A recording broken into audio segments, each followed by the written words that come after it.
కేటీఆర్ బీనామీది ఏంది అనేది ఒక్కసారి చూద్దాం. ఒకసారి కేటీఆర్ బీనామీ సంగతి చూద్దాం. ఇక సీఎం రేవంత్ కు కేటీఆర్ లీగల్ నోటీసులు.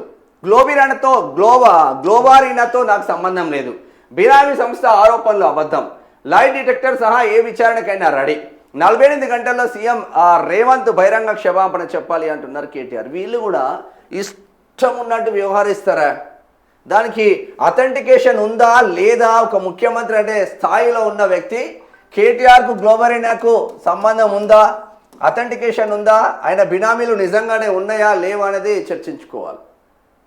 చర్చించుకోకుండానే ఏకంగా అటాక్ చేసి పడేస్తారు. కేటీఆర్ సింపుల్గా ఏం చేస్తాడు, ఎవరికైనా లీగల్ నోటీసులు ఇస్తారు. లీగల్ నోటీసులు ఇస్తే ఏముంటుంది, ఏమో మళ్ళీ నోటీసులు వస్తే మళ్ళీ మనం కోర్టు ధిక్కరణ చర్యలకు పోవాలి, ఎందుకురా నాయన అని చెప్పేసి అన్నీ మూసుకొని ఉంటారు. దాంట్లో నెంబర్ 1 మా కేటీఆర్. ఏమంటున్నాడు చూద్దాం. ఎందుకు లీగల్ నోటీసులు ఇస్తా అంటున్నారు, ఏంది, ఎంత 13లో ఎందుకు ఇస్తా అంటున్నాడు ఏంది అనేది కూడా చూసే ప్రయత్నం చేద్దాం. కింద ఉంటాం. సీఎం రేవంత్కు కేటీఆర్ లీగల్ నోటీసులు. గ్లోబారీనాతో నాకు సంబంధం లేదు, 48 గంటల్లో రేవంత్ క్షమాపణ చెప్పాలి, హరీష్ పార్టీ మారుతారనేది పచ్చి అబద్ధం, బీజేపీతో పొత్తు ఉండదు, 2027లో పాదయాత్ర చేస్తా అంటున్నారు కేటీఆర్. గ్లోబారీనా టెక్నాలజీస్ సంస్థతో తనకు ఎలాంటి సంబంధం లేదని, అది తన బినామీ సంస్థగా అంటూ తప్పుడు ప్రచారం చేసిన సీఎం రేవంత్ రెడ్డికి లీగల్ నోటీసులు జారీ చేశామని బీఆర్ఎస్ వర్కింగ్ ప్రెసిడెంట్ కేటీఆర్ తెలిపారు. రేవంత్ 48 గంటల్లో బేషరతుగా బహిరంగ క్షమాపణ చెప్పాలని డిమాండ్ చేశారు. ఈ మేరకు గురువారం కేటీఆర్ ఒక ప్రకటన విడుదల చేశారు. ఈ అంశంపై వరంగల్లో మీడియాతో మాట్లాడారు. గ్లోబారీనా నా బినామీ అనడం, సిబిఎస్ఈ కాంట్రాక్టర్లు ఇప్పించాననడం అవాస్తవం. ఆ సంస్థతో నాకు ఎలాంటి ఆర్థిక సంబంధాలు కానీ యాజమాన్య హక్కులు కానీ లేవు. దీనిపై లైట్ డిటెక్టర్, సిఐడి సహా ఏ విచారణకైనా సిద్ధం. అత్యున్నత పదవిలో ఉండి బాధ్యతారహితంగా నిరాధార ఆరోపణలు చేయడం సరికాదు. రాజకీయ లబ్ధి కోసమే నా ప్రతిష్టను దెబ్బతీసేలా సీఎం రేవంత్ ఆరోపణలు చేశారు అని ప్రశ్నించారు.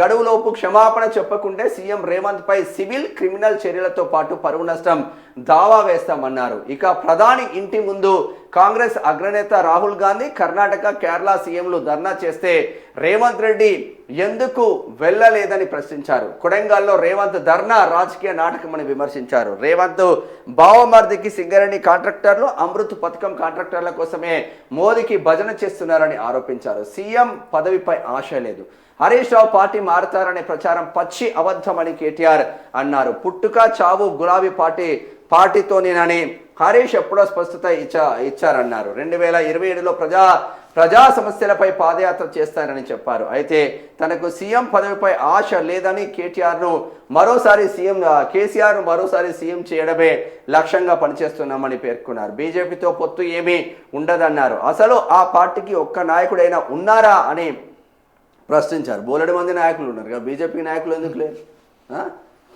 మీకు బీజేపీ నాయకులు లేకపోతేనే మీ షెల్లే ఓడిపోయిందా?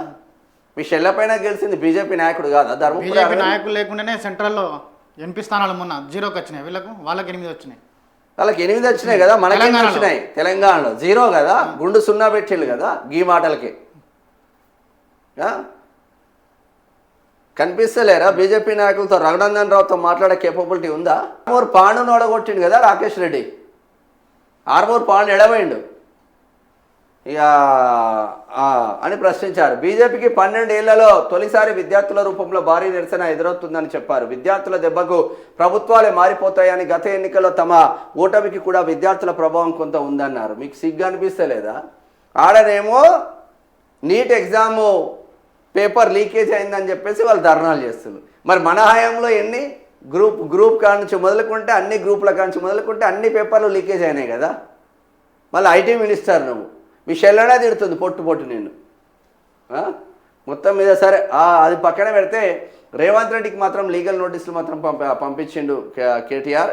గ్లోబారీనా అనే సంస్థకు నాకు ఎటువంటి సంబంధం లేదు, ఎటువంటి ఆర్థిక సంబంధాలు లేవు, ఎటువంటి సంబంధాలు లేవు.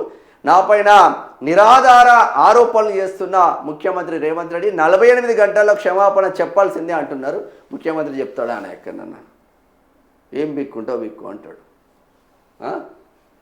కోర్టులు వీట్టులు అంతా ముఖ్యమంత్రి సైడే ఉంటుంది మనం అనుకుంటాం.